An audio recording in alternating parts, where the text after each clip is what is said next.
אני לא הייתי בהייפ מטורף למשחק הזה. אוקיי, זאת אולי לא ההתחלה הכי טובה שאי פעם הייתה לי, אבל היי, זאת האמת. כל האינטרנט ואחותו פשוט מתו לשחק את המשחק, ובזמן שכן היה לי עניין בו, לא בדיוק חיכיתי לו כל יום ויום מהחיים שלי. עניין אותי לדעת איך המשחק יצא, אבל זהו בסך הכל.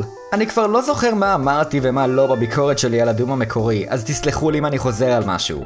דום היה המשחק היחיד שבאמת שיחקתי וסיימתי מהסדרה הזאת, ואני מדבר על דום 1993, לא על דום 2016. פאק, זה עומד לבלבל עכשיו. בכל אופן, זה משחק שתמיד הייתי מתחיל בתור ילד ויוצא ממנו באמצע כי הוא הפחיד אותי, ופשוט אהבתי אותו. לרוץ מהר בשלבים עם רובים שונים, להרגיש בלתי מנוצח כשהרעים המסכנים האלה פשוט מנסים להעט אותי, או סתם לעשות אקספלוריישן, זה פשוט הרגיש טוב. אם עד היום לא שיחקתם את הדום המקורי, אני באמת מציע לכם לעשות את זה. אבל עד כמה שאהבתי את דום, אף פעם לא המשכתי בסדרה הזאת כמו שצריך. התחלתי את דום 2 פעם, אבל אף פעם לא סיימתי אותו. לא נגעתי בכלל בדום 3, פאק, אפילו לא חיפשתי על הדברים באינטרנט עד לרגע הזה. וסך הכל, באמת לא נכנסתי לסדרה הזאת כמו שהייתי צריך. זה משהו שתמיד דחיתי משום מה. כנראה שפשוט העדפתי לשחק דברים אחרים. סבבה, סטופ, למה אתה אומר לנו את זה? טוב, בעיקר כדי שתבינו שבן אדם כמוני, ששיחק רק את המשחק הראשון בסדרה, יכול להגיד שזה משחק פצצה.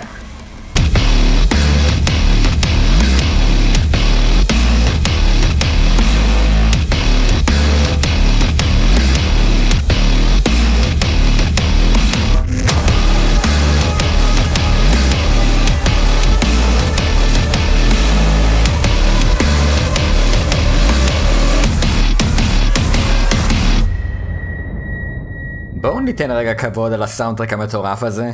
רציני, זה אפיק, איך הוא שרמוטה, וזה פשוט מתאים ממש למה שקורה על המסך. זה גורם לכם להרגיש בדס, לא משנה מה אתם עושים. אפילו שרוב הזמן אתם מחסלים מפלצות. ושם המוזיקה באמת באה בפול גלורי. אז בואו נדבר טיפה על ההיסטוריה של המשחק. דום, או איכשהו בכללי נקרא, דום 4, הוכרז ב-2008, אבל הוא עבר כל כך הרבה שינויים ובילדים עד שהוא קיבל ריסטארט ב-2011, ונחשף לקהל בתור דום ב-2014. בסופו של דבר, המשחק יצא ב-2016. זה אומר שמעריצים של הסדרה היו צריכים לחכות 12 שנים כדי לקבל משחק עיקרי חדש. כן, טוב, יש עוד אנשים שמחכים לקרונו טריגר חדש, או ל-Half-Life 3, או לספיירו טוב, או לריימן 4. אוקיי, אולי כדאי שאני אפסיק. חייב גם להגיד שזה משחק די אפיק, ועם זה, בואו נתחיל את הביקורת על דום. דום. What the fuck? זה האפקט שיש לכל משחק אפיק. תעברו אל הזמן שנמצא על המסך כדי לא לקבל ספוילרים. אוקיי. אני לא אשקר שהופתעתי לגלות שיש במשחק הזה סיפור בכלל. יענו, בחיים שלי לא נכנסתי לדום המקורי כדי לחוות סיפור עמוק או משהו כזה. נכנסתי אליו כדי לרצוח כל מה שעומד בדרך שלי. ככה שלגלות שיש למשחק הזה סיפור היה בהחלט הפתעה נעימה. הסטינג של המשחק הוא על ריסרצ' לב של Union Aerospace Corporation במאדים. מנהל הפסיליטי הוא סמואל היידן, בן אדם לשעבר שעבר לגוף רובוטי אחרי שהגוף המקורי שלו מת לסרטן מוח.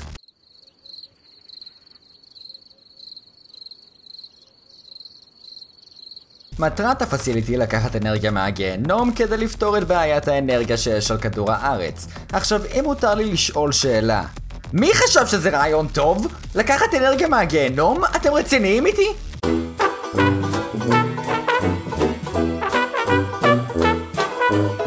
חברים, יש לנו בעיה רצינית. כדור הארץ נמצא בבעיית אנרגיה. בעיה מאוד מאוד משמעותית. איך אנחנו פותרים אותה? אולי ניקח אנרגיה מהגיהנום? וואי, או זה אחד הרעיון נשבע, רעיון מדהים יחזקאל. מה? לא, זה הרעיון הכי זוועתי ששמעתי בחיים שלי. אתם רוצים לעשות צ'אלי לגיהנום? איפה שיש שדים? שאוכלים בני אדם? תגידו מה, אתם מפגרים?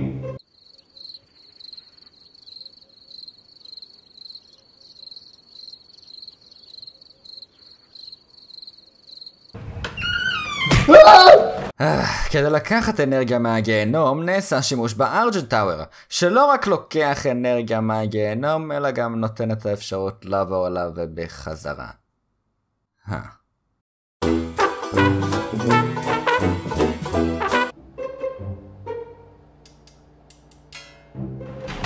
ציפורה, יש לנו בעיה. המגדל שבנינו, שלוקח אנרגיה מהגיהנום, נו? אני מסתבר שהוא גם שער לגיהנום.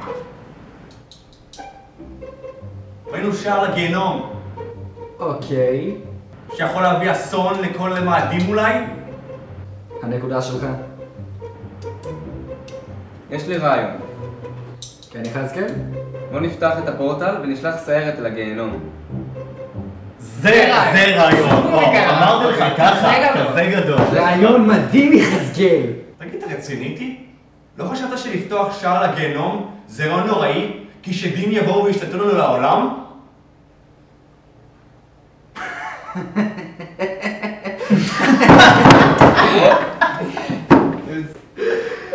למה שזה יקרה?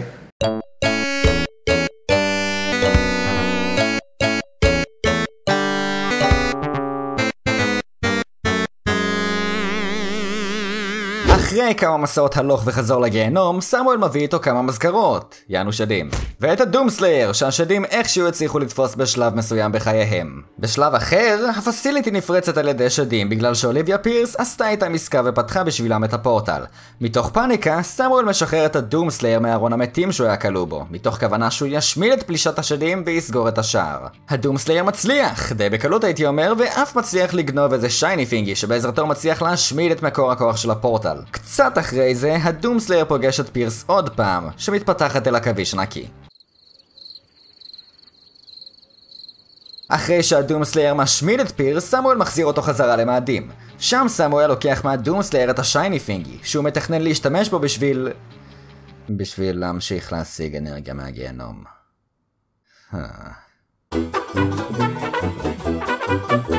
אוקיי, אז אני יודע שאולי הייתה לנו קצת תאונה, ושאולי 2%... 99% מהעובדים שלנו מתו. אבל חשבתי על רעיון שבעזרתו נצליח להתאושש. אנחנו נבנה פורטל על הגיהנום, ניקח ממנו אנרגיה, ונשלח סיירת לסייר בו. וואי, אחד הרעיון נשמע, ככה זה יש לו בטח. איך לא חשבתי? כולכם על הזין שלי.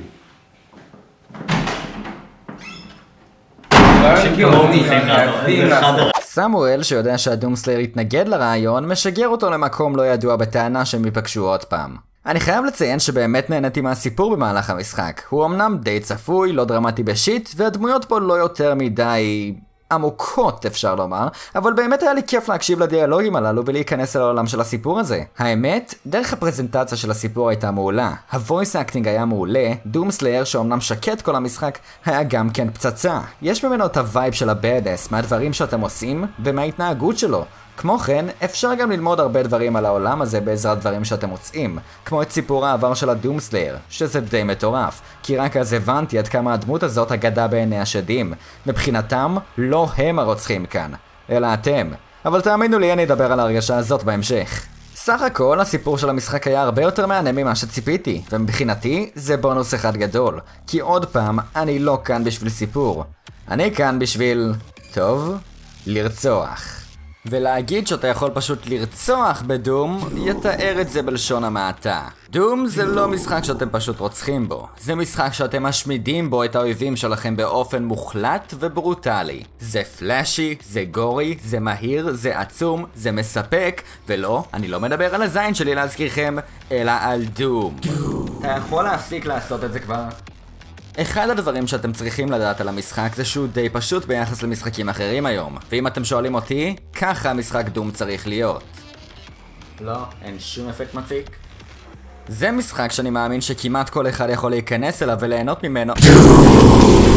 די כבר! מבחינת גרפיקה, המשחק נראה פשוט מעולה. כל הפרזנטציה של המשחק מעולה לגמרי, ואני חושב שהדגשתי מספיק את הסאונדטרק של המשחק. אני רוצה שתסתכלו על דום 1993 ועל המשחק הזה.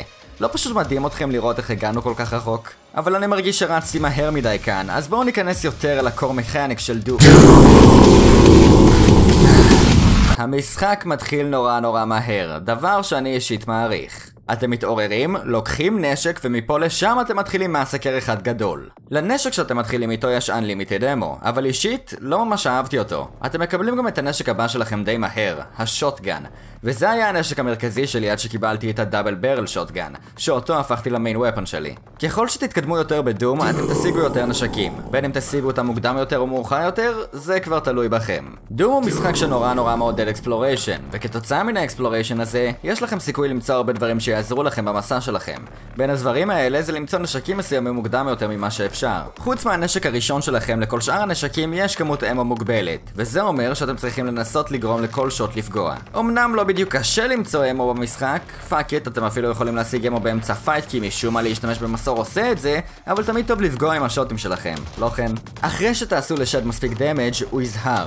כשאויב נמצא במצב הזה אתם יכולים לעשות עליו גלורי קיל, או איך שאני אוהב לקרוא לזה, הדבר הכי מספק שיש במשחק. ברוטליטי.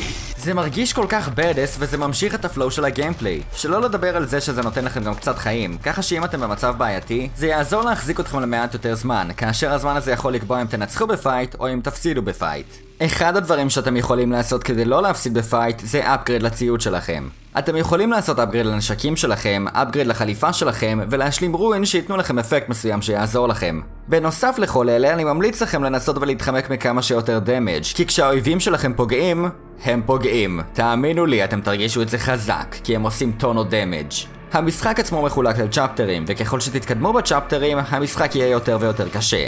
אל תדאגו, אני לא חושב שזה ייתן לכם מכה לביצים, אני אישית מצאתי את המשחק בתור משחק נורא הוגן, ואם אי פעם מתתי, זה היה אך ורק אשמתי. אתם יכולים גם לבחור את דרגת הקושי שעליה אתם משחקים, ככה שאם קשה לכם מדי או קל לכם מדי, אתם תמיד יכולים לעלות או להוריד דיפיקולטי. דברים נוספים שיכולים לעזור לכם בפייטס הם פאוור-אפס, ואם אתם לוקחים אחד כזה, אתם פשוט הופכים ל-Unstoppable Killing Machine. כשאתם לא הורגים שדים, אתם מסתובבים בשלב. אני חייב לציין שאפילו שאין כפתור ריצה במשחק הזה, אתם עדיין הולכים יחסית מהר, ככה שאף פעם לא הרגשתי כאילו אני איטי מדי. בכל צ'פטר יש אובג'קטיב מרכזי שתצטרכו לעשות, אבל בנוסף לזה יש גם מיני אובג'קטיב שתוכלו להשלים. ואם תשלימו אותם, אתם תקבלו דברים שיעזרו לכם יותר בהמשך הדרך. אם אי פעם הלכתם לאיבוד, אפילו שאני לא חושב שזה יקרה אי פעם, יש לכם מפה שתראה לכם תמיד איפה אתם. ולהגיד את האמת, אף פעם לא השתמשתי בה. ה-level design של המשחק מעולה, והמשחק תמיד מכוון אתכם לאיפה שאתם צריכים ללכת. אבל עוד פעם, אני באמת ממליץ לכם להסתובב בכל שלב לפני שאתם ממשיכים בו. היו דברים שלקח לי זמן להתרגל אליהם במשחק, כמו הקטע שלא צריך לעשות רילוד לדברים. ברגע שסיימתם עם המשחק, יש עוד מודים שתוכלו לנסות, ארקייד מוד ומולטיפלייר. ארקייד מוד זה פשוט לשחק בצ'פטר מסוים, רק שאתם משיגים נקודות וככה מנסים לשבור C. זה דיסטרקשן קטן כזה, אבל לא יותר מזה. המולטיפלייר זה משהו שאם אתם שואלים אותי, בהחלט יותר מענה מארקייד מוד, אבל עדיין לא משהו שיתפוס לכם את התשומת לב ליותר מדי זמן. אתם יכולים לעצב את הדמות שלכם במולטיפלייר, את הנשקים שלכם, וסך הכל זה פשוט הרגיש לי כמו משהו מהיילו. אל תבינו אותי לא נכון, המולטיפלייר בהחלט נחמד, אבל המשחק דום, סינגל פלייר זה בהחלט מספיק. המשחק הזה לא נותן לכם לשכוח שזה משחק אימה. לא לכם, אלא לאויבים שלכם. אתם צבא של איש אחד שאי אפשר לעצור, כאשר האויבים שלכם פשוט נואשים ומנסים לעשות משהו נגדכם, שזה תמיד מסתיים בתבוסה המוחצת שלהם. בסופו של דבר, זה משחק אפיק. הבוסים שלו אפיק, האנימציות שלו אפיק, המוזיקה שלו אפיק, הקרדיטים שלו אפיק, והציון שהוא מקבל, 9 מתוך 10, הוא אפיק. הוא אמנם טיפה קצרצר, הוא אמנם לא הכי מורכב, והוא יכול להרגיש רפטטיבי, אבל כל זה לא יותר מדי שינה לי. היה לי כיף, באמת היה לי כיף במהלך כל המשחק. ולכן, איך אני יכול שלא להמליץ לכם אותו? ואם לא שיחקתם שהוא משחק דום, אין לכם ממה לפחד, המשחק הזה יקבל אתכם אליו בכיף. ואם כן שיחקתם משחק דום כלשהו, אתם עומדים ממש להעריך את המשחק הזה. המשחק כרגע עולה $60, אבל תאמינו לי, אם לא תקנו ותשחקו את המשחק, זה יהיה אבדון גדול. היי שם, מקווה נורא שנהנתם מהביקורת שלי על דום. כן, טוב, זה. קיצר, אני כאן לעשות את אתגר הספר לחבר או איך שנייט לא קרא לזה. ואם כבר מדברים על נייט, אני ממליץ לכם את נייט. אני לא אמור כל כך להיכנס לפרטים על הערוץ שלו לפי מה שהבנתי בנוגע לאתגר, רק להמליץ לכם לבוא לראות אותו. אני אישית חושב שהתוכן שלו די מושקע, אפילו שלא הרבה יסכימו עם הדעות שלו רוב הזמן, אבל היי, הוא מציג את מה שהוא חושב, ובסופו של דבר זה הדבר החשוב כאן. אז כן, מקווה שנהנתם מהסרטון, אל תשכחו לתת לי לדעת מה אתם חושבים, אני אראה אתכם בפעם הבאה, מתי שהיא לא תהיה.